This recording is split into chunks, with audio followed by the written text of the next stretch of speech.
Hi, my name is Nevine Michaan. I'm the director of Katonah Yoga, and we're going to teach pigeon practice. Okay? So when you're ready, let's put you in a dog pose, because a dog is an easy pose to start with, and we've already moved through the dog practices, right? So take a dog pose, and again, just for a moment, this is why we repeat so much, because each pose segues through in very similar ways. So when she has a nice dog pose, they're welcome to open it, to bend the legs, to straighten it, to shift weight, to open one leg up and take it out, right? There's a lot to say first just for the dog, knowing that it gives you so much mobility as well as stability. And that's why the dog pose becomes the big segue pose to be able to travel. Dogs travel. That's why a dog is not a static pose. It is actually a traveling pose, right? If your dog couldn't travel, you would worry, right? So I'd sit there and say, to use the archetype, if it's a hammer, it should hit a nail. If it's a dog, it should have mobility as well as stability. So move it into an upward dog and a downward dog for a moment, right? Again, just to find fluency, just to be pliant, just to know you can, right? That you have that ability and you have the mobility and you have the stability. Right, a pose we put in the practice earlier from the dog pose, come forward for a moment into a bent like monkey. So 1 foot forward, slightly right, and just bend the knee right. So a bent like monkey is a very easy segue from a dog, right? So for a moment, just move it back and forth that way. Okay, so pick a leg, bring it forward, bend the knee down, bring it back up, bring it back. Eventually, we spend time teaching the measure, right? And the measure is always going to be the measure of the wrist joint. And that's why basically, eventually, buttons fit buttonholes, feet should fit shoes, right? And forms should fit for function, right? Beautiful. Once you can do that a couple of times, then we can start moving it into the pigeon variation. So now take a foot forwards and sideways, right?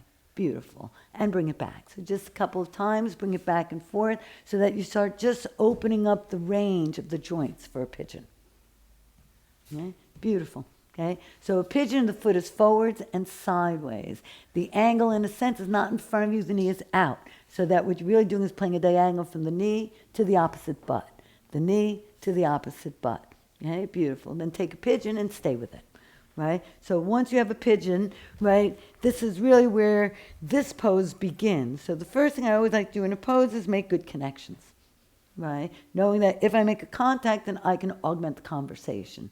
So I like my hand to be on with my foot, and it is palm on palm, sole of the foot, palm on hand, so that's like a kiss, right? I have my other hand like a mitt for my kneecap, ball and mitt, so that's a past and a present and a potential. So it gives me different contacts.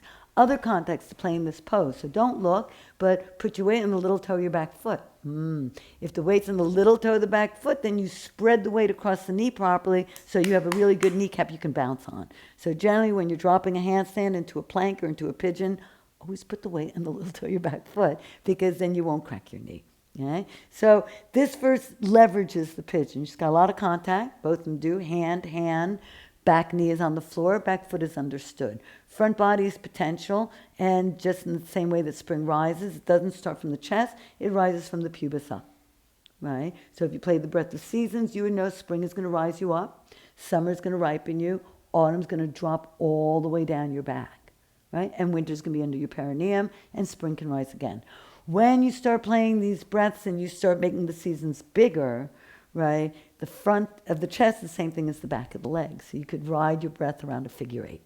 Okay? But right now, we'll just ride it, bring it up, bring it down, right? Organizing the shape. You can take your pigeon if you want. If you walk your hands forwards, you can walk over to the right side, all the way over, so that eventually the left elbow is on the same line as the right knee. Right? So it's a lovely twist that you get to play out. Beautiful, right? And then remember where your heart goes. Heart looks at 2. Doesn't matter what side you're on, the heart always looks out. Liver always travels around. Beautiful. You can take it over to the little toe side, to the foot side, right? Get a nice twist over there and just bring it. You can use the wall with your hands, which is really nice, right? Because eventually it is use the pose. Now this gives you a great cut in the acetabular, which is the very large joint you're going to need to get good lotus work, right? So what it really does, it starts organizing that you have the range and you have the joints and you have the mobility and the stability. You also don't want to lose your mind. Now remember to backbend a little, because since you're going deep in, look out, All right? So eventually the big joke is you want anything in life, do everything. And that's why in some ways the hatha is one piece. But you have to do everything. You have to know how much time you have. You have to think well. You have to know why. Like, don't wear coats in the summer because you'll overheat. But don't go out in the winter in the bikini because you'll die of, pneumonia, right? So you have to know, do everything to get what you want. Hear, breathe, organize, mediate. Beautiful. Bring it back to the middle and switch sides. Okay? So initially it's just to give you a dog to a pigeon. So you can take the other foot and bring it forwards and sideways. You can do it a couple times if you want, just to build up the range in the joints, right? Once you're ready and you want to settle in it, you sit on it and you make the connections with the hands and the knees, okay? Knowing that then it gives you that competency to be able to elevate it from stability and ability, okay? Once you have that, you've got all these games. You know the weights on the little toe of the back foot, right? You know you can press that knee, right? You know you can bounce in these poses. You know you can back bend, right? And the back bend always starts low to up. Right. That's it, right? You know how to take it on the twists, right? So yes, go that way first because that's a nice twist, right? And as I said, you can use walls. You can use anything because in life, leverage your situation, right? Use everything you can to your advantage. Beautiful. You can go the other way, and when you go the other way, eventually you can put the foot to fit the cleavage of the chest, and that'll really open up the hip joint. Okay? So these are all folds, right? And knowing that if you fold your folds well, eventually your cup's going to hold water. Okay? So now you sit up on it again, and let's just take it a little deeper. Take the back foot now and fold it over the front. Okay? So when you take a pose like a pigeon, which is a one-fold pose. So, in origami, you folded one joint. And then you double it, right? Well, when you double it, you make more precision. You also get much more insight. So when you fold the pose, it is designed hip to knee to heel, heel to second toe. Right angle on right angle on right angle. When you put the other foot on top, it is the same. Hip to knee, and the knees are over the foot. Knee to heel, heel to second toe. When you get the right angles, you look between your knees, you're going to see an equilateral triangle. So it measures up, right? So now she's framed, she's measured, we know where the heart's going, we know where the liver's going. We have all these things that she can pay attention to, right? And then, of course, that next piece is you can fold it deeper. And every time you add another fold, it demands more insight, more precision, more definement, more refinement. And that's what you're constantly refining, defining, redefining, informing, reforming, reinforming, because these are not static, right? You're not doing a pose and throwing it away. You're manipulating a function by using your tools, right? So this is absolutely beautiful. If you have that and you want to fold deeper, she folded another fold. So now she took a pose that really was one fold, a pigeon. She doubled it, two folds. She doubled it and folded her elbows into it. Well, you can take Pinchamayurasana, a bent arm balance, and drop it right into this.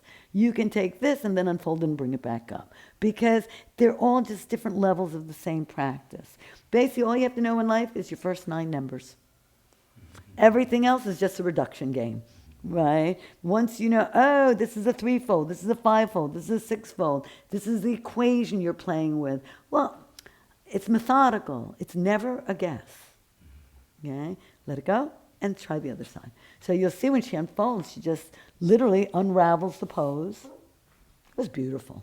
Right? And then she folds it on the other side. So you bring one foot forward, slightly sideways. She can stay there and play it for a while. If she wants more height, right, once more height. Honestly, Patrick, your pose looks beautiful. Okay, if you wanted more height, put your hands on those, right? And now he can play for more height, more depth, more extension, more insight, right? Because, again, over and over and over, the poses aren't what's magical. What is magical is you using them. Hammers aren't magical. It's you using the hammer that is magical. If you have a hammer and you keep it in your drawer, it really doesn't do very much. And if you have a hammer and you use it to smack your foot, it really does the wrong thing. So it's not the hammer that holds the magic. Right? What holds the magic is the individual. And that's why these practices are about the person, And that's why it's a practice. It's for you to use techniques to get something. Beautiful. Then if you want, you can walk it forwards. You can double cross it. Right? Now, right, absolutely beautiful. She can fold into it. Right? She can hold, right? This would eventually set her up to be able to move it into a headstand. Right? She plays her hands, perfect equilateral triangle. It is guaranteed. It is not a guess. Right? And then eventually she'll be able to fit in the middle of it and pop it up. Right? But that's for another class. Right? Isn't that beautiful? Right? So pretty. And then, of course, just if you didn't know, in case you didn't know, that pigeon eventually flips and becomes the cow, right? And that's why every pose is a segue. If you can do 3 times 3, you get 3 times 4. If you can do 3 times 4, you can do 4 times 3, right? So the flip really changes the factor, and that's why transcendental experience is when you know how to change the factoring. It's beautiful. Thank you.